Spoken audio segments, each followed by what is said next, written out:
I Viborg har arkæologer gjort et sjældent fund.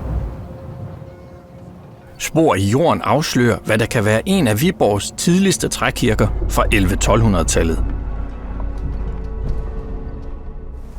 Der er kun dokumenteret ganske få spor efter trækirker her i Danmark, så det, at vi ser sporene her efter en kirke, der har stået for næsten 1000 år siden, det er faktisk ret fantastisk.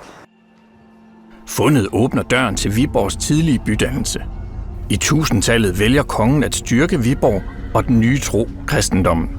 Trækirker skyder op og bliver senere afløst af sognekirker, og Viborg vokser frem som centrum for tro og magt. Nu skal vi så arbejde videre med de spor, vi har fundet efter trækirken. Så kigger vi på de øvrige fund, vi har, og så får vi en bedre forståelse for kirken og den omkringliggende bydannelse, der er sket her i perioden.